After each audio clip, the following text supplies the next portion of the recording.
السلام عليكم dhalinyarta ku xidhan channelkeena Kaytag Soomaali washirkani labaad ee koorskeena barashada software architecture ashkana maanta waxaan ku soo qaadanaynaa mid ka mid ah qodobada saameynta weyn ku leh in systemsku ay noqdaan kuwa fail garooba ama kuwa guuleysta waana requirementska intaynaan dhisin architecture softwarekaasi aynaan bilaabin qorsheynta architecture-kaasi waynu xog fiican oo faahfaahsan ka haysanaa requirementska laynaga doonay systemkaasi ashirkeena maanta waxaan ku soo qaadanaynaa macluumaad faahfaahsan kaasoo ku saabsan requirementska si aad macluumaadka requirementskaasi uga heli karto cid aad u dhisayso softwareka iyo qaybaha kala duwan ee requirementsku ay yeeshaan soo dhawaad dhalinyaro ugu horeyn markaynu dhisayno system kooban ama dad yar ay isticmaalayaan khaladaadka dhaca waxaan ku sixi karnaa waqti kooban ama isbedelo yar aynu ku samayno softwarekeena ha noqoto architecture-kiisa ama codeskiisaba laakiin markaynu dhisayno systems ballaaran khaladaadka dhaca ee ka yimaada weliba requirementska oo ayaan si fiican u fahmin waxay nagu yeelan kartaa saameyn aad u ballaaran sida inaynu dhisno features khaldan kadibna ay noqoto inaynu dib u dhisno oo waqti badan aynu dib gelino inaynu dhisno architecture aan ahayn kii saxda ahaa ee scale-kiisu ku habboonaa kuwaasina waxay sababayaan inaynu dib u dhacno oo deadline-skii laynu talagalay ama budgetkii laynu talagalay aynu dhaafno maadaama khaladkaas ka yimaada requirementska oo aan si fiican u fahmin uu sababi doono inaynu wax badan bedelno sida awgeed requirementsku inay noqdaan kuwa cad waa mid ay muhiim tahay maalinta koowaadba aynu la kulmayno cid aynu dhisayno systemkaasi haddaba qodob muhiim ah ayaa sugna jira kaasi oo ah in ciddaad wax u dhisayso aysan inta ugu badan fahamsanayn waxay rabaan keliyaata waxay rabaan inay xaliyaan problem laakiin kuguma sheegayaan problemkaasi si faahfaahsan sida awgeed architecture ahaan waa inaad adigu la soo baxda xogahaasi oo dhan tusaale ahaan qofka macmiilka wuxuu ku odhan karaa waxaan u baahanahay system dhaqso badan ama aan ku maamusho wax oo dhan statementyadan ama habkan uu qofku u tibaaxayo xogtani ma ahan hab cad oo aynu qaadan karno marka waynu sii weydiinaa macluumaad faahfaahsan oo ku saabsan sida uu rabo tusaale ahaan waxyaabahan weydiin karno waxaa ka mid ah inta qof ay isticmaali karta systemkaasi si aan ugu salayno baaxadda uu yeelan doono waxaa ka mid ah functionalitiska ay rabaan in systemkaasi qabto iyo mid kasta si khaas ah aynu u sigayno waxaa ka mid ah traffiga ay rajaynayaan ama yacni inta xog ay soo geli doonto systemkaasi waxaa ka mid ah qeexitaanada ay yeelan doonaan erayada sida tusaale ahaan haddaynu idhaahno systemku waynu noqdo system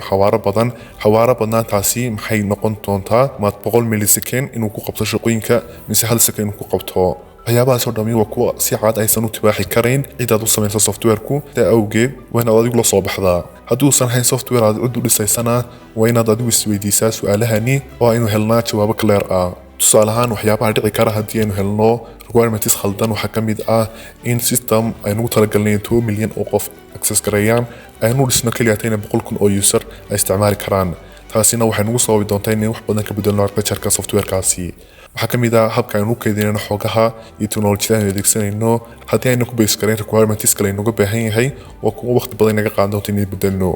okay haddaba requirementska waxaa ugu muhiimsan 3 qaybood waxaana lagu magacaabaa architectural drivers waxaa ugu horeeya functional requirements kuwanina waxay qeexaan waxyaabaha systemku ay tahay inuu qabto waxayna qeexayaan waxyaabaha ay tahay systemku inuu qabto iyo sida ay tahay inuu dhaqmo inputska uu qaadanayo iyo actionska uu sameynayaba tusaale ahaan marka systemka la soo galo waa inaynu arki karnaa codsiyada laynoo soo diro kale ama applicationska sida Uber oo kale markaan soo galno waynu arki karnaa driverska inuu ku dhow sidaas oo kale functionality requirementsku waxay inoo sheegayaan functionalitiska aynu arki karno ee systemkaas uu qabanayo waxaa ku xiga non-functional requirementska kuwaasna waxaa lagu magacaabaa system qualitiska mana aha iyagu features waxaa ka mid tusaale ahaan scalability oo kale in systemku uu awood u leeyahay inuu qaato 50,000 oo codsi secondkiiba reliability ka mid ah inuu systemku noqdo mid 99.99 la heli karo waxaa ka mid ah security-ga in xoguhu ay noqdaan kuwa encrypted ah waxaa ka mid ah performance-ga non-functional requirementsku ma ahan kuwa aynu arki karno balse waa kuwa si critical ah saameyn ugu leh architecture-ka aynu dhisi doono waxayna saameyn weyn ku leeyihiin luqadaha programming aynu dooran doono ee ku dhisi doono systemkaasi infrastructure-ka aynu ugu talagelayno systemkaasi database design-ka aynu samayn doono load balancing-ka sida aynu samayn doono waxyaabahaas oo dhan waxaa saameyn toos ah ku leh non-functional requirementska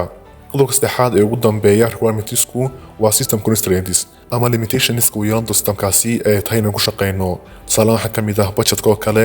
waxaa ka mid ah deadlineska regulationska dowladdu waa isticmaalaan sida hiba oo kale ee systemska caafimaadka oo kale waxyaabahaas oo kale waa xadidaado ay tahay inaan ku shaqayno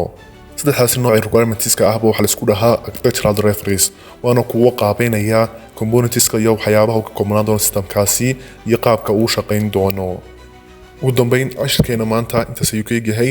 waxaana cashirkan muhiim inoogu yahay casharadayna soo socdaa maadaama uu yahay foundationka ama aasaaska aynu ka qaabeynayno systemka markaynu helno requirementska ku habboon systemkaasi aynu dejin karnaa architectureka uu yeelan doono kadib aynu sii dhisi karnaa softwareka ama systemkaasi